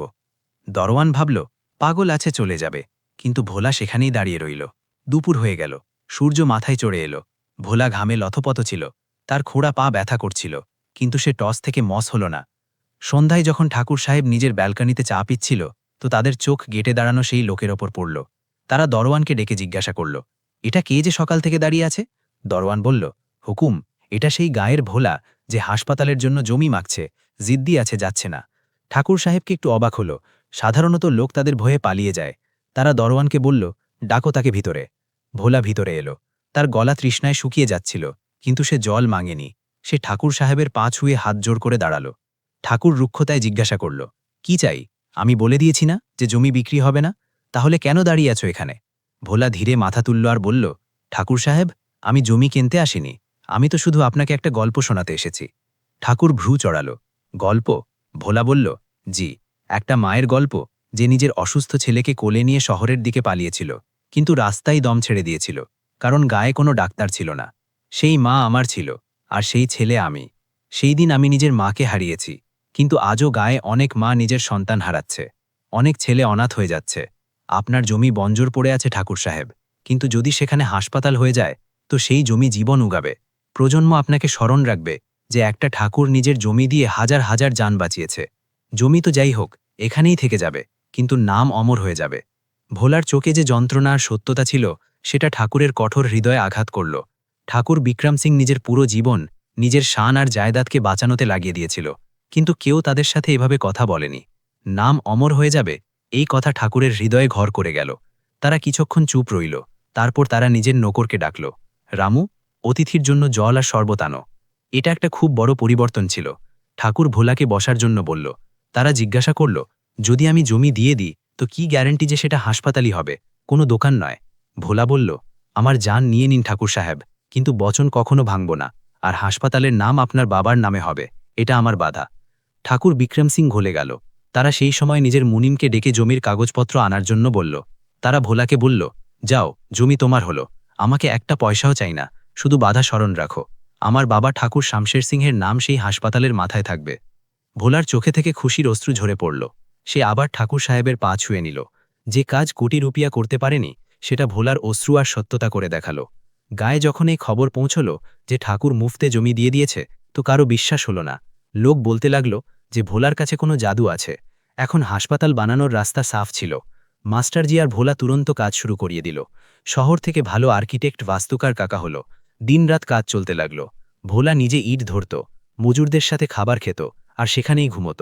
তাকে দেখে গায়ের যুবকও লজ্জিত হল, আর তারাও শ্রমদান মুফত সেবার জন্য সামনে এলো। পুরো গা এক হয়ে গেল। দেখতে দেখতে 1 বছরের ভিতরে সেখানে একটা বিশাল ইমারত দাঁড়িয়ে গেল, ঠাকুর শামশের সিং মেমোরিয়াল হাসপাতাল। এটা শুধু ইটগাদারের ঢাঁচা নয়, এটা আশার মন্দির ছিল। উদ্বোধনের দিন ঠাকুর বিক্রম সিংহ এলো। যখন তারা নিজের বাবার নাম সোনালী অক্ষরে লেখা দেখল, তো তাদের বুক গর্বে ফুলে উঠল। তারা ভোলাকে গলে লাগালো আর বলল, তুমি আমাকে আসলি ধনের মানে বুঝিয়ে দিয়েছ। ভোলা হাসপাতাল শুরু হলো। শহর থেকে ভালো ডাক্তার ডাকা হলো। ভোলা নিজের জমা পুঁজির একটা বড় অংশ ডাক্তারদের ফিজ আর ওষুধের জন্য ফিক্স করে দিল, যাতে গরিবদের চিকিৎসা মুফত হয়। এখন গায়ের লোককে ছোট ছোট রোগের জন্য শহর না পালাতে হয়। অনেক যান বাঁচতে লাগল। একবার কাছের গা থেকে একটা মহিলাকে প্রসব যন্ত্রণা হলো। অবস্থা খুব খারাপ ছিল। যদি পুরনো সময় হতো তো সে সম্ভবত বাঁচত না, কিন্তু ভোলার হাসপাতালে তুরন্ত তার অপারেশন হলো, আর সে একটা স্বাস্থ্যকর বাচ্চাকে জন্ম দিল। সেই মহিলা নিজের বাচ্চার নাম ভোলা রাখল। এটা ভোলার জন্য সবচেয়ে বড় পুরস্কার ছিল। তার মায়ের আত্মা এখন যে শান্তি পেয়েছে, এটা ভেবে ভোলা প্রায়শই একা মনে হাসে। কিন্তু জীবন একটা সোজা রেখা হয় না। যেমন যেমন হাসপাতাল প্রসিদ্ধ হলো, সেখানে ওষুধের খরচ বাড়তে লাগল। ভোলা ওষুধের সাপ্লাইয়ের ঠিকা শহরের একটা বড় কোম্পানিকে দিয়েছিল। কোম্পানির মালিক, যার নাম মিস্টার খান্না ছিল, একটা খুবই লোভী ব্যবসায়ী ছিল। শুরুতে তো সে ভালো ওষুধ পাঠিয়েছিল, কিন্তু যখন সে দেখল যে ভোলা একটা সোজাসাদা লোক আর তাকে ডাক্তারির বেশি জ্ঞান নেই, তো সে হেরাফেরি শুরু করল। খান্না আসল ওষুধের জায়গায় নকল আর সস্তা ওষুধ পাঠাতে শুরু করল, আর বিল আসল ওষুধের বানাত। ভোলাকে এই কথার ভনকও ছিল না, সে তো শুধু চেক সাইন করে দিত।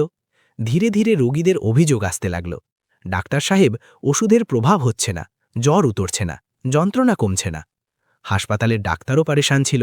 তারা ভোলাকে বলল, ভোলা কাকা, মনে হয় রোগের রূপ বদলে গিয়েছে, ওষুধ কাজ করছে না। একদিন একটা খুব গরিব কৃষক নিজের মেয়েকে নিয়ে হাসপাতালে এলো। তাকে নিমোনিয়া ছিল। ডাক্তাররা তাকে ইঞ্জেকশন লাগালো, যা খান্নার কোম্পানি থেকে এসেছিল। কিন্তু ইঞ্জেকশন লাগানোর কয়েকক্ষণ পরেই বাচ্চির অবস্থা আরও খারাপ হয়ে গেল, আর তার মৃত্যু হল। পুরো হাসপাতাল স্তব্ধ হয়ে গেল। কৃষকের কাঁদতে কাঁদতে খারাপ অবস্থা ছিল। ভোলাকে মনে হলো যেন কেউ তার কলিজা বার করে নিয়েছে। সে ডাক্তারের কাছে জিজ্ঞাসা করল, এমন কিভাবে হলো? আমরা তো সবচেয়ে ভালো ওষুধ দিয়েছিলাম। ডাক্তারকেও সন্দেহ হলো।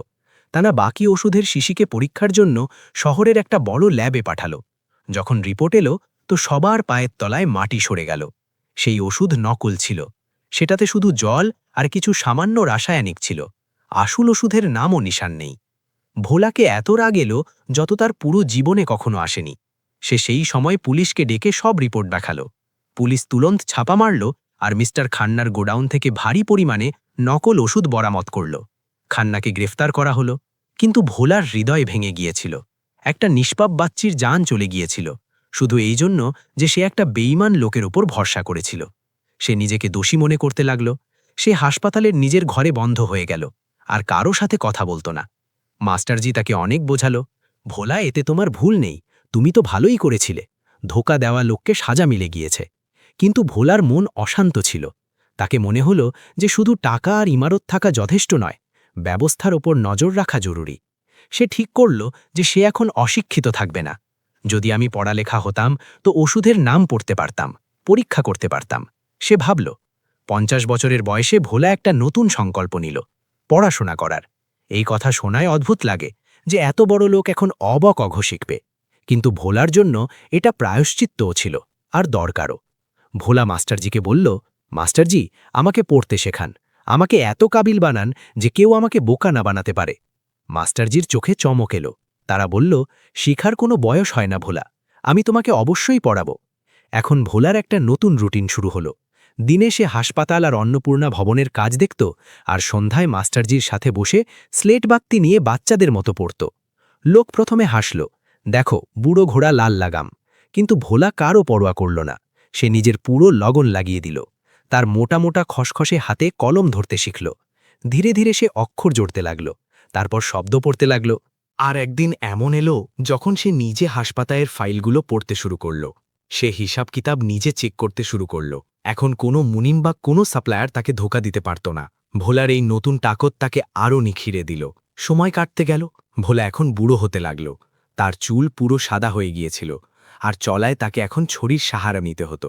কিন্তু তার রুতবা কোনো রাজার থেকে কম ছিল না। সে নিজের উইল বানিয়েছিল। মাস্টারজি এখন খুব বয়স্ক হয়ে গিয়েছিল আর প্রায়শই অসুস্থ থাকত। তাই ভোলাকে এখন নিজের উত্তরাধিকারী সামলানোর জন্য কোনো যোগ্য উত্তরাধিকারীর তালাশ ছিল। তার নিজের কোনো সন্তান ছিল না। তার পরিবার তো এই পুরো গাঁ ছিল, কিন্তু তাকে একটা এমন ব্যক্তি চাই যে নিঃস্বার্থভাবে এই সেবাকে সামনে বাড়াবে। তার চোখ একটা যুবক ডাক্তারের ওপর ছিল, যার নাম ডাক্তার আনন্দ ছিল। আনন্দ শহরের বাসিন্দা ছিল, কিন্তু সেই নিজের আয়েশার আরামের জীবন ছেড়ে ভোলার হাসপাতালে সেবা করা বেছে নিয়েছিল। সে দিনরাত রোগীদের সেবায় লেগে থাকত। ভোলাকে তার মধ্যে নিজের যৌবনের ছায়া দেখা যেত, সেই তরফ, সেই সেবা ভাব। কিন্তু ভোলা তাকে পরখ করতে চাইত। একদিন ভোলা একটা নাটক করল। সে গুজব ছড়ালো যে সেই নিজের সব জায়দাদ আর হাসপাতালকে সরকারের হাতে দেওয়ার ছিল, কারণ তাকে কারও উপর ভরসা নেই। এই খবর শুনে অনেক লোক ভোলার কাছে এলো। কিছু লোভী রিস্তেদার যারা কখনো আসেনি তারাও এসে পড়ল। তারা ভোলাকে বোঝাতে লাগল, কাকা, আমরা তো আপনার নিজের, আমাদের দিন। কিন্তু ডাক্তার আনন্দ চুপচাপ নিজের কাজ করতে রইল। তাকে এই কথায় কোনো ফরক পড়েনি যে মালিক কে হবে। তাকে শুধু নিজের রোগীদের চিন্তা ছিল। একদিন ভোলা আনন্দকে ডেকে বলল, ডাক্তার সাহেব, শুনেছি আপনি শহর ফিরে যাওয়ার চিন্তা করছেন। এখানে তো এখন সরকার আসবে, আপনার তনখা সম্ভবত কম হয়ে যাবে। আনন্দ হেসে বলল, কাকা, আমি এখানে তনখায়ের জন্য আসিনি। আমাকে এখানে যে সুকুন মিলে সেটা শহরের কোটি রুপিয়ায় নেই। সরকার আসুক বা কোনো আর, যতক্ষণ আমার হাত চলছে আমি এখানেই এই গরিবদের চিকিৎসা করব। ভোলার চোখে অশ্রু এলো। তাকে তার উত্তরাধিকারী মিলে গেল। একটা ভব্য অনুষ্ঠানে ভোলা ঘোষণা করল যে তারপরে অন্নপূর্ণা ভবন আর শমশের সিং হাসপাতালের জিম্মেদারি একটা ট্রাস্ট সামলাবে, আর সেই ট্রাস্টের মুখ্য ডাক্তার আনন্দ হবে। ভোলা নিজের ব্যক্তিগত সম্পত্তির এক এক পয়সা সেই ট্রাস্টের নামে করে দিল। সে নিজের জন্য কিছু রাখেনি, ছাড়া সেই কাপড়ের যা সে পড়েছিল। সব লোক অবাক ছিল, এত ত্যাগ। ভোলা মাইকে বলল, আমি নাঙ্গা এসেছিলাম, নাঙ্গাই যাব। এই ধন আমাকে ভাগ্য দিয়েছিল, যাতে আমি এটাকে সঠিক হাতে সঁপে দিতে পারি। আমার কাজ শেষ হলো। সেই দিন ভোলাকে মনে হলো যে সে সত্যি মুক্ত হয়ে গিয়েছে। সেই রাত সে খুব গভীর ঘুম ঘুমল, কোনো চিন্তা ছাড়া। গল্পের অন্ত কাছে এসে গিয়েছিল। কয়েক বছর পরে মাস্টার বিজয়বাবুর দেহান্ত হল। ভোলাকে খুব গভীর ধাক্কা লাগল। তার মার্গদর্শক, তার বন্ধু চলে গেল। ভোলা এখন আরও একা অনুভব করতে লাগল। সে প্রায়শই মন্দিরের সেই সিঁড়িতে গিয়ে বসে যেত যেখান থেকে তার গল্প শুরু হয়েছিল। সে ঘণ্টা ঘণ্টা সেখানে বসে থাকত, আসা যাওয়া লোকগুলোকে দেখত। এখন সে ভিক্ষা মাগত না, কিন্তু সেই নিজের শিকড়কে ভুলিনি। লোক তাকে ঝুঁকে প্রণাম করত, কিন্তু সেই তাদের থামাতো আর বলতো, আমি সেই ভোলা, শুধু কাপড় বদলে গিয়েছে। একদিন একটা ঠান্ডা সকাল যখন পূজারীজি মন্দিরের কপাট খোলার জন্য এলো, তো তারা দেখল যে ভোলা সেই সিঁড়িতে বসে আছে। তার মাথা দেয়ালে টেকানো আর চেহারায় একটা শান্ত হাসি। পূজারীজি কাছে গিয়ে তাকে হেলালো। ভোলা কাকা, উঠো, খুব ঠান্ডা আছে। কিন্তু ভোলা উঠল না। সে নিজের অনন্ত যাত্রায় বেরিয়ে গিয়েছিল, সেখানেই, সেই জায়গায় যেখানে সে নিজের জীবনের সবচেয়ে খারাপ আর সবচেয়ে ভালো দিন কাটিয়েছিল। ভোলার শেষ যাত্রায় এমন জনসালা উমড়ল যা সম্ভবত কোনো বড় নেতা বা রাজার জন্য না উমড়ত। হাজার হাজার লোক কাঁদছিল। যে অনাথদের সে পালিয়েছে, যে রোগীদের সে বাঁচিয়েছে, যে ক্ষুধার্তদের সে খাইয়েছে, তারা সব আজ নিজের বাবাকে বিদায় করতে এসেছে। ভোলা চলে গেল, কিন্তু সে মনেনি। সে আজও সেই হাসপাতালের প্রত্যেক ধড়কনে জীবিত, অন্নপূর্ণা ভবনের প্রত্যেক কামড়ে জীবিত। তার গল্প আজও গায়ের চৌপালে শোনানো হয়। একটা ভিখারির গল্প, যে নিজের কিসমতকে নয়, অন্যদের কিসমতকে বদলেছে। আর লোক বলে যে কখনো কখনো ভগবান মন্দিরের ভিতর মূর্তিতে না, বরং বাইরে সিঁড়িতে বসা কোনো মানুষের রূপে মিলে যায়। সুন্দরপুর গাঁ আজও সুন্দর, কিন্তু তার আসল সুন্দরতা সেই ইট পাথরে না, বরং ভোলার সেই উত্তরাধিকারে, যা শেখায় যে দেওয়া হাত নেওয়া হাত থেকে সব সময় উঁচু হয়।